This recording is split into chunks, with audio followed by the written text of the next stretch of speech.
Hey everyone, so here it is, it's finally happening.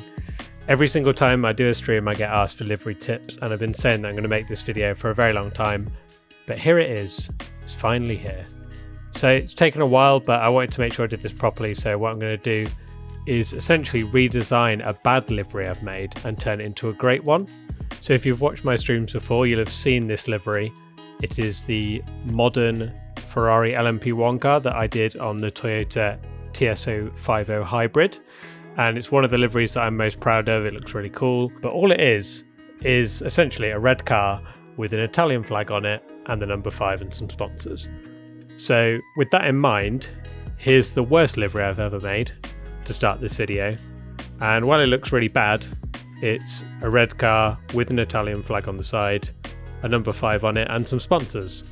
But why does this look terrible and the other one looks good?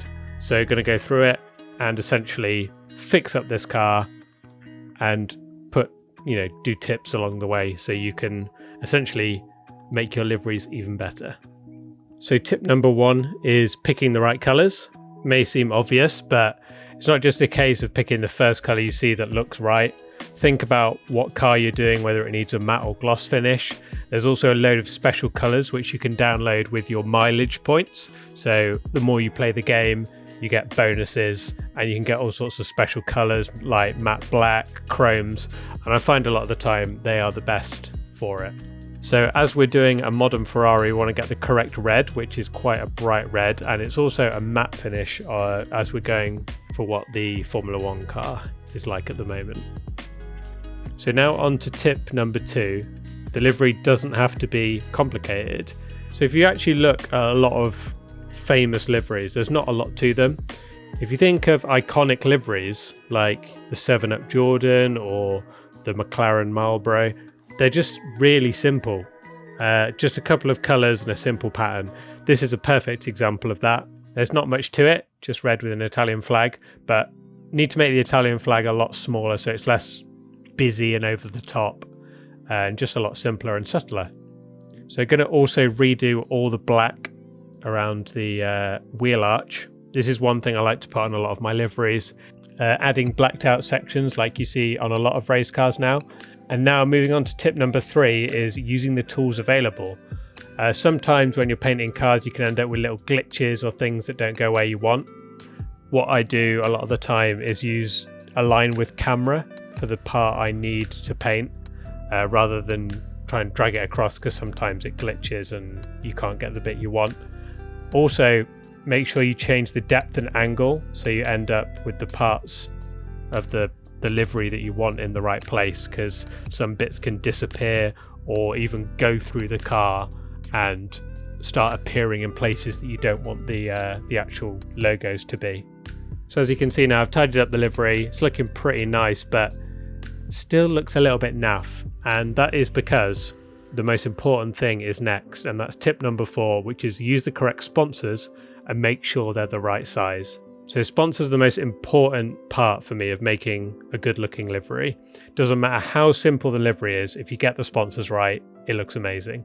Start with the correct sponsors. It's important to spend some time, make sure you do your research and search a bit and discover. Don't just download the first logo that you see. So many are wrong a lot of the time. You see so many people just download the first Red Bull logo they see that's not the proper Red Bull logo and looks a bit naff and the colours are wrong or whatever. So if you don't have the logo that you want, you can import them. I use Photoshop, and then I use a website called Vectorizer. I'll put a link in the description, but basically it turns it into an SVG file and then you can upload it, and then it appears in your Gran Turismo Discover. So as you can see, there's a lot wrong with this livery. I've got the Shell logo here, but it's an older Shell logo, and as this is a modern Ferrari LMP1 car, we want to have the up-to-date logo. So I'm going to put the Shell V-Power logo here, which obviously looks a million times better from the start.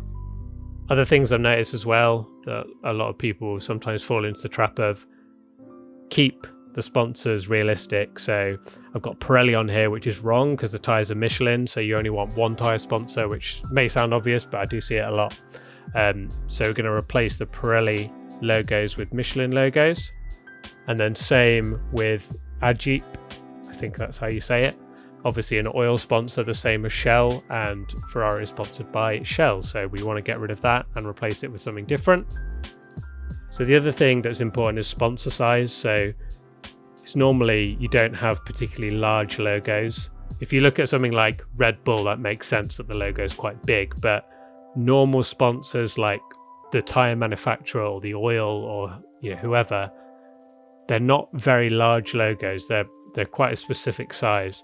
A bit of advice is to look at the real world liveries. So I actually went in and looked at the Toyota livery for inspiration. I can see, where logos are, the size of them, where they're placed. And I think it's a good idea to use that as inspiration and copy some of the similar placements where the logos are, because even though it's a completely different car, it makes it look realistic that you've got good sized logos in the right places. For the Mission Winnow logo as well, one thing that you want to make sure, and this is the case with a lot of sponsors like Red Bull and Puma, the logo always faces the right way, so it's like leaping towards the front, if that makes sense. So with these Mission Winnow logos, you want to make sure that the arrow is essentially facing forward. So don't just copy and paste it onto the other side. Download both versions so you've got the Mission Winnow logo and it's facing the correct way. And it's all just making sure that the sponsors are realistic as possible. And it's the little details that may not sound like much, but it really makes the difference. Another thing I like to add, just for a little bit of realism, it's a bit time consuming, but really little sponsors along the bottom of the side pod. You get it a lot on race cars, whether it's Formula One or WEC or even just like a GT car, and it just adds a lot of realism. So immediately just putting those sponsors on makes it look realistic and very cool. So it's looking pretty good now, but still a few things aren't quite right. So moving on to tip number 5, the last tip, which is use the correct numbers and details. So liveries always look better when you use realistic numbers and details. So it's a WEC car racing at Le Mans.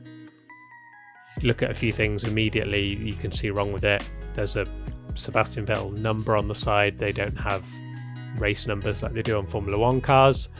And also this Vettel logo on the side, I'm going to replace that with a logo I made myself, which is just some flags and 3 drivers, because obviously 3 drivers race normally at Le Mans, 3 or 4. It just makes it look a lot more realistic. So replacing that Vettel logo with that. And then, as I say, onto the number, which looks totally wrong at the moment. I've seen people do it where they put number boxes on single seaters, which looks really weird, or Formula One style numbers on GT cars or WEC cars, which doesn't look right either. So I've downloaded some number boxes from Discover for the 24 Hours of Le Mans, and just replacing them with those boxes immediately looks so much more realistic. So going to put that instead of the Formula One number 5, and then add the number 5 over the top in the number box and in the position which all LMP1 cars have them in. And it's not quite done yet. So another thing the WEC has is they have these hybrid and P1, so you know that what class they're in, and we need that on the place where it's on the Toyota as well. So that can actually be found under other, which are a lot of the carbon fiber parts that sometimes if you can't find where to paint and it's not showing up, it's because it needs to be on the other tab. So we're going to add those as well. And as you can see, they've kind of gone through the floor a bit. So I just need to change the depth to lessen the depth so it doesn't go all the way through the bottom. So that's fixed now. And then you add the LMP1, so it's the P1 class on the side, and also the hybrid. And with these stickers, I like to make sure it may sound odd from a design perspective, because normally you want things to line up and look neat, but when it's stickers for a series, sometimes I like to make them a little bit so it sort of looks like it's been stuck on. I've not tried to line it up with the Italian flag. I've put it sort of halfway through the white line, so it looks like that is where it has to be through the regulations. And it's little bits like that I feel just makes it super realistic. So one last thing just to add even more realism is LMP1 cars have their team number and logo on the sort of inside of the wheel arch because of the way the onboard camera is. Again, it's these little details. If you watch the series or look at some of the liveries you're doing, research into the series and stuff so you can see what the cars have, because it adds that detail and makes it even more realistic. So I'm going to add the Ferrari logo, the Mission Winner logo, and the number 5 on the wheel arches, and also a little bit on the side pod as well. And that's it. Thank you very much for watching. I hope it was worth the wait. It's been a long time coming, but I hope this video helps you with your liveries and is a good bit of advice. Any more questions, let me know, and see you next time.